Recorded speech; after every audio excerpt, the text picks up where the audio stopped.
አማስሩ ለግንቦት በዛቲ ለኮነ ተስካረ ዕረፍቶሙ ለቅዱሳን አንድ አምላክ በሚሆን በአብ በወልድ በመንፈስ ቅዱስ ስም ግንቦት 10 በዚች ቀን የከበሩ ጻድቃን ሰለስቱ ደቂቅ አናንያ፣ አዛርያ፣ ሚሳኤል የዕረፍታቸው መታሰቢያ ነው። እሊህም ለይሁዳ ንጉሥ ለኢዮአቄም ልጆቹ ናቸው። ዳንኤልም የእህታቸው ልጅ ነው። በምርኮ ጊዜም ከእስራኤል ልጆች ጋር ተማርከው ወደ ባቢሎን ወረዱ። ከእስራኤልም ልጆች ምርኮ ውስጥ በመብልና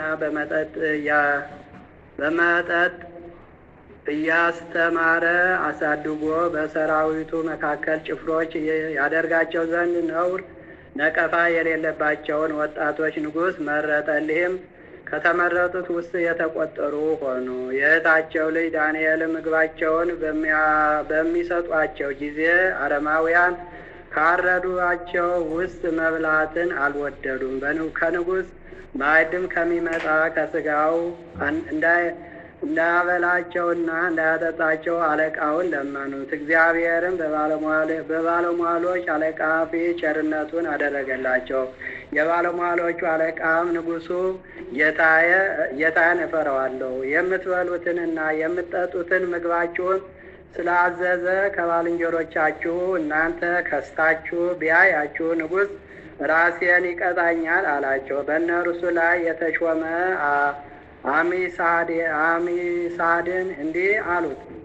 አሚሳድን እንዲህ አሉት፣ እኛን ባሮችን 10 ቀን ፈትነን ከምድር ዘር ሽምብራን ይስጡን እንበላ ዘንድ ውሃውንም እንጠጣ ዘንድ ቃላቸውንም ሰምቶ 10 ቀን ፈተናቸው። 10 ቀንም ካለፈ በኋላ የንጉሥን ማዕድ ከሚመገቡት ከእነዚያ ልጆች ይልቅ ሰውነታቸው ወፍሮ መልካቸውም አምሮ ታየ። ከዚህ በኋላ አሚሳድ የሚበሉትን ምግብ የሚጠጡትንም ወይን እየወሰደ ለ4ቱ ሁሉ ልጆች ሽምብራ ይሰጣቸው ነበር። እግዚአብሔርም እውቀትንና ጥበብን መጻሕፍትን በማንበብ ሁሉ ማስተዋልን ሰጣቸው። ከዚህ በኋላ ንጉሥ ያዘዘው ቀን በተፈጸመ ጊዜ ወደ እርሱ አመጧቸው። የባለሟሎችም አለቃ ወደ ንጉሥ ወደ ናቡከደነፆር አገባቸው። ንጉሡም ጠየቃቸው። በሰው ሁሉ ዘንድ እንደ አናንያና እንደ ዳንኤል እንደ ሚሳኤልና እንደ አዛርያ ያለ አልተገኘም። በንጉሡም ፊት ቆሙ። ንጉሡም የፈለገውን የምክርና የጥበብን ነገር ሁሉ በግዛቱ ካሉ ጠንቋዮችና አስማተኞች ሰዎች ሁሉ ይልቅ በእነሳቸው ዘንድ 10 እጥፍ አገኘ። ንጉሡም እጅግ ወደዳቸው። በባቢሎንም አገር ሁሉ ላይ ገዢዎች አድርጎ ሾማቸው። ንጉሡም ጣዖትን ከወርቅ ባሰራ ጊዜ ሰዎችን ሁሉ እንዲሰግዱለት አዘዛቸው። 3ቱ ልጆችም ለዚያ ጣዖት ባልሰገዱ ጊዜ የሚቀኑባቸው ወደ ንጉሥ ነገር ሰርተው በንጉሥ ፊት አቀረቧቸው። ስላልሰገዱለትም ጠየቃቸው። እነርሱም እኛስ ለሠራኸው ለወርቅ ምስል አንሰግድም አሉት። ንጉሡም ተቆጥቶ ከምትነድ የእሳት ምድጃ ውስጥ ይጨምሯቸው ዘንድ አዘዘ። እግዚአብሔርም መልአኩን ልኮ የእሳቱን ነበልባል አጠፋው። በጠዋት ጊዜ እንደሚቀዘቅዝ በ3ቱ ልጆች ዘንድ እንደ ጠዋት ውሃ ቀዝቃዛ አደረገው። ከዚያም የእሳቱ ነበልባል 49 ክንድ ያህል ከፍ ብሎ በውጭ ያሉትን አቃጠላቸው። እሊህን 3 ደቂቅን ግን ምንም አልነካቸውም። ንጉሡም ይህን ድንቅ ሥራ አይቶ በፊታቸው ሰገደ። የሰማይና የምድር ፈጣሪ እግዚአብሔርንም አመነ። ለሊህም ልጆች ሹመታቸውን ከፍ አድርጎ ክብርን ጨመረላቸው። ከዚህ በኋላ የሚወጡበት ጊዜ ሲደርስ በባታቸው እየጸለዩ ሳሉ ሰግደው ነፍሳቸውን በእግዚአብሔር እጅ ሰጡ። ወዲያውኑ ታላቅ ንውጽውጽታ በባቢሎን አገር ሆነ። ንጉሡም ፈርቶ ስለምን ይህ ታላቅ ንውጽውጽታ ሆነ ብሎ ዳንኤልን ጠየቀው። ነቢይ ዳንኤልም ይህ ሦስቱ ልጆች ስለአረፉ ከዓለም ለመውጣታቸው ምልክት ነው ብሎ ነገረው። ንጉሡም ወደ እርሳቸው ደርሶ ታላቅ ሐዘንን አዘነ። ከዝሆን ጥርስም 3 ሳጥኖች እንዲሰሩላቸው በሐር በግምጃ ልብሶች ገንዘው ቅዱሳኑ በሳጥን ውስጥ እንዲያኖሯቸው አዘዘ። ንጉሡም እንዳዘዛቸው አደረጉ። ሁለተኛም የወርቅ ሳጥን ሰርተው እርሱ በሚሞት ጊዜ ሥጋውን በውስጡ አድርገው በከበሩ 3 ደቂቅ መካከል እንዲያኖሩት አዘዘ። እንዲሁም አደረጉለት። ከዚህ በኋላ የከበረ አባ ቴዎፍሎስ በእስክንድርያ ሊቀ ጵጵስና በተሾመበት ወራት በስማቸው ቤተ ክርስቲያን ሠራ። ሥጋቸውን ወደዚያች ቤተ ክርስቲያን ሊያመጣ ወዶ ሥጋቸውን እንዲያመጣለት አባ ዮሐንስ ሐጼልን ወደ እርሳቸው ሀገር ባቢሎን ላከው። ወደ ባቢሎንም ሀገር በደረሰ ጊዜ ወንዞቿን አየ። በውስጧ ከቶ ሰው አልነበረም። የወርቁ ምስልም በዚያ አለ። ከእግዚአብሔር የታዘዘ መልአኩም የቅዱሳን ሥጋ ወዳለበት አደረሰው። የንጉሡም ሥጋ በመካከላቸው ነበረ። ሥጋቸው ባለበትም ቦታ ሰገደ። እንዲህም ብሎ በማልቀስ ጸለየ። የከበራችሁ አባቶቼ ሆይ የከበረ አባት ሊቀ ጳጳሳት አባ ቴዎፍሎስ በስማችሁ ቤተ ክርስቲያን ሰርቶ ሥጋችሁን በውስጧ ሊያኖር እኔን ልኮኛልና ከእኔ ጋር ትሄዱ ዘንድ ፈቃዳችሁ ይሁን። በዚያን ጊዜ እንዲህ የሚል ቃል ከሥጋቸው ወጣ። ለሃይማኖት አባት ለአባ ቴዎፍሎስ እንዲህ በለው፣ የድካምህን ዋጋ እግዚአብሔር ይስጥ። ነገር ግን እኛ እስከ ፍርድ ቀን ድረስ ሥጋዎቻችን ከንጉሡ ሥጋ እንዳይለዩ እግዚአብሔር ስላዘዘን ከዚህ አንወጣም፣ ድካሙንም ከንቱ አናደርግም። ቤተ ክርስቲያኒቱ በምትከብርበት ዕለት በሌሊት መብራቶችን ይሰቅሉ ዘንድ እንዲያዝ በውስጣቸውም ዘይት እና ፈትል እንዲያደርጉ በእሳት ግን አይለኩሷቸው። እኛም ከዚያ ደርሰን በእኛ የእግዚአብሔር ኃይል በዚያ ይገለጣል ብለህ ንገረው አሉት። አባ ዮሐንስ ሐጼልም ተመልሶ እንደነገሩት እንዴትም እንዳዘዙት ሁሉንም ለአባ ቴዎፍሎስ ነገረው። እርሱም 3 ደቂቅ እንዳዘዙ አደረገ። በዚች በግንቦት ወር በ10 ቀን ቤተ ክርስቲያኒቱ በምትከብርበት ሌሊት የከበሩ 3 ደቂቅ ተገለጡ። ያለ እሳት መብራቶችን አበሩ። ሊቀ ጳጳሳቱና ለዚህ ጸጋ የታደሉ ሁሉ በቤተ ክርስቲያኒቱ እርከን ላይ ሲዞሩ 3 ደቂቅን አዩአቸው። በየአይነቱ በሆነ ደዌ የታመሙ ብዙ በሽተኞች ከቅዱሳን 3 ደቂቅ መገለጥ የተነሳ ያን ጊዜ ተፈወሱ። ለእግዚአብሔር ምስጋና ይሁን፣ እኛንም በጸሎታቸው ይማረን፣ በረከታቸውም ትድረሰን ለዘላለሙ አሜን። ሰላም እብል ለ3 ደቂቅ ዘተላአሉ ዘቅዳሴ ቤቶም ኮነ ለቴዎፍሎስ በማይሉ ለሐጺር ዮሐን በከመ አዘዝዎ እሉ ሀበቀናዲት እንበለ አብርሆ ተሰቅሉ ለዋካባቶም ዮም ተክወ ጸዳሉ ወበዛቲ። በዚች ቀን አብርሃም ጠራቢ በሰማዕትነት አረፈ። ይህም ቅዱስ የሰማዕት ቴዎፍሎስ ገዳም ተብላ ከምትጠራ ከመርቅያስ አገር ሰዎች ነው።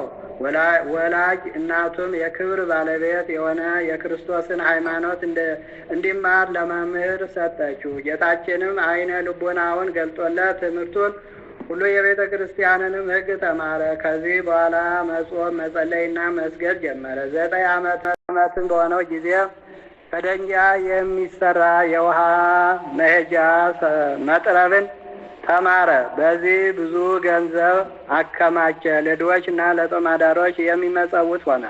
በአንዲት ዕለትም በሌሊት ሲጸልይ የዚችን ዓለምና በውስጧ ያለው ሁሉ ኃላፊ መሆኑን አሰበ። የክብር ባለቤት በሆነ በክርስቶስ ስም ምስክር ሆኖ መሞትንም ወደደ። በዚያች ሌሊት የእግዚአብሔር መልአክ ተገለጠለት። ሰላምታም ሰጥቶ ጽና፣ አትፍራ፣ አንተ ጠላቶችን ድል አድርገህ የሰማዕትነት አክሊል ትቀበላለህ አለው።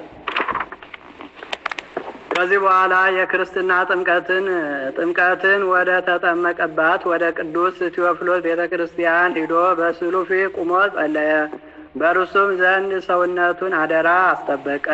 ወደ መኮንኑም ወጥቶ ክርስቲያን እንደመሆኑ ታመነ። ያን ጊዜ ከባዶች እንጨቶች ጋራ የኋሊት አስረው ከረሃብና ከጽም ጋራ ከፀሐይ ውስጥ ጣሉት።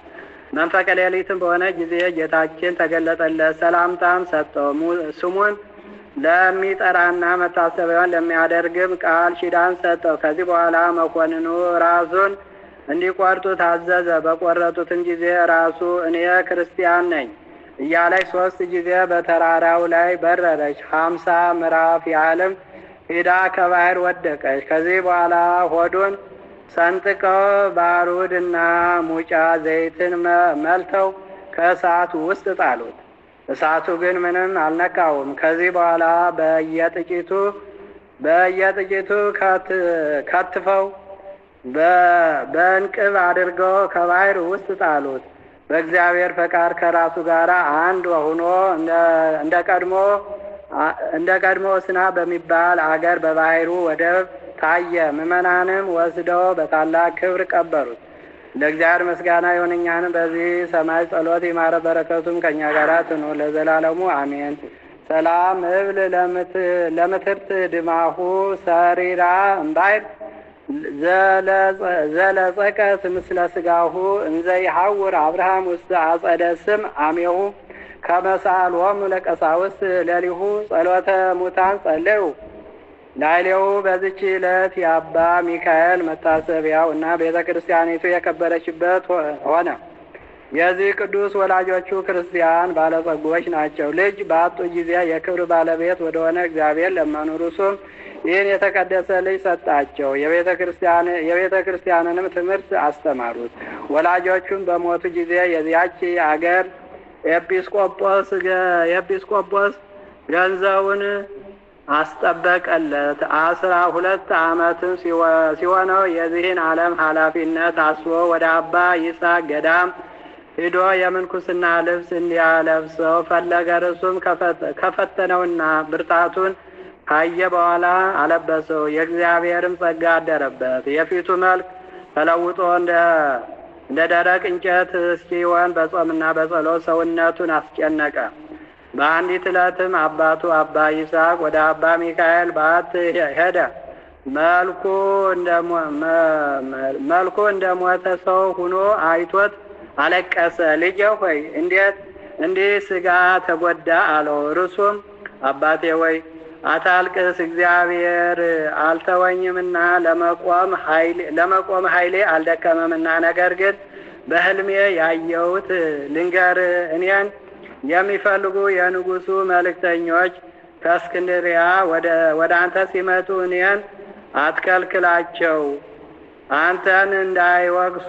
በሁለተኛው ዓመት ታላቅ ረሃብ ይመጣል፣ ምድርንም ያጠፋታልና ለልጆች ምግባቸውን አዘጋጅ ብሎ መለሰለት። ከወራት በኋላ በንጉሥ ጭፍራ አምሳል ሰዎች አባ ሚካኤልን እየፈለጉ መጥተው አባ ይስሐቅን ያዙት።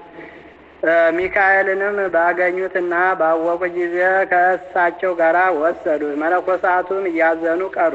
ረሃብም በሆነ ጊዜ አገረ ገዡ በዚያ ገዳም እህል እንዳለ ሰምቶ ሊከባቸው ፈለገ። አባ ይስሐቅም ሊማልድ ወደ መኮንኑ መጣ። ያን ጊዜም ብዙ ጭፍሮች ከሰይፎች ጋር ከዚያ ገዳም ወጥተው መኮንኑን እያደነቀ አባ ይስሐቅን ወሰዱት። ከዚህ በኋላ አባ ሚካኤል መጥቶ ራሱን ገለጠለት። እነዚያ የወሰዱት ሰዎች የሰማይ ሰራዊት፣ እርሱ የወሰዱበት አገርም ኢየሩሳሌም ሰማያዊት እንደሆነች ነገረው። ከዚህ በኋላ ኤጲስቆጶሱ ባስጠበቀለት ገንዘቡ ቤተ ክርስቲያን እንዲሰራለት አዘዘው። በዚያች በባቱ ላይ ሰራለትና በዚች ዕለት አከበሯት። ደግሞም አባ ሚካኤል አባ ይስሐቅ ተገልጾ በመጪው ዓመት እንደሚሞት ነገረው። እንደ ቃሉም ሆነ። ለእግዚአብሔር ምስጋና ይሁን፣ እኛንም በዚህ ጻድቅ ጸሎት ይማረን፣ በረከቱም ከእኛ ጋር ትኑር ለዘላለሙ አሜን። ሰላም ለአባ ሚካኤል እምነ መምህሩ ዛፍለሶ እንተነስው ወመላይት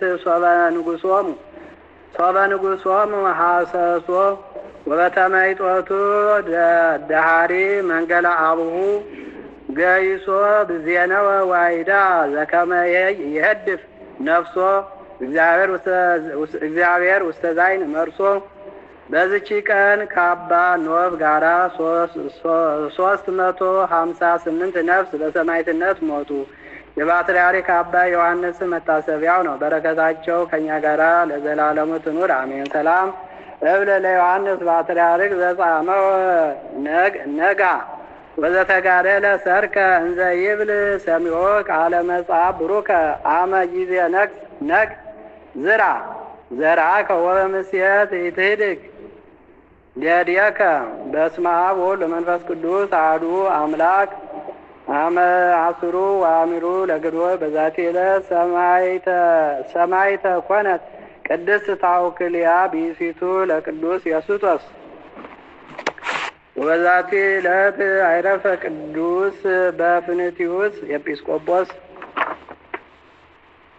ወበዛቲ ዕለት ኮነ ሰማዕተ አባ አሴር። ወበዛቲ ዕለት አይረፈ አናሲማ። ወበዛቲ ኮነ ሰማዕተ ቅድስት ሶፊያ። ዛቅረው ከማይለት አዘችራ ይላፈም ለተዘምዱ ከዘልፈ ለላነብቶ ከዘነዴት መጻፍ እንደረፍሰ ከዞ ዛሬ ከመበለት ወከፈ ምላው ምናን ዘተድበ ነቢያ ቅዱሳን ሐዋርያት ሰባክያን ሰማዕቱ ጻድቃን ደናግል ወመላእክት አሊ በርኮ ባርኮ ዛተ መካን እስከ አረጋዊ ልይቅ ወንዑስ ሕፃን ለዛ ጻው በክርዛ ወለዛ ጻው ወለዛን ወለዘሙ በልሳን ወለሰማ ቃሎ በዝነ መንፈስ በጸሎተሙ ማርያም ተኩሉ መስኮረ ማረነ ኢየሱስ ክርስቶስ። ከቅዱሳን አባቶቻችንና ቅዱሳን እናቶች ረድኤት በረከት ያድለን። አባታችን ከሰማዕታቱ ረድኤት በረከት ያድለን። በሰላም ያሳደረ አምላክ በሰላም ያውለን። ጸሎታችን አገልግሎታችን ይቀበልልን። ኃይለ አጋንንትን ይሰርልን። ሀገራችን ሰላም ያርግልን። አቡነ ዘበሰማያት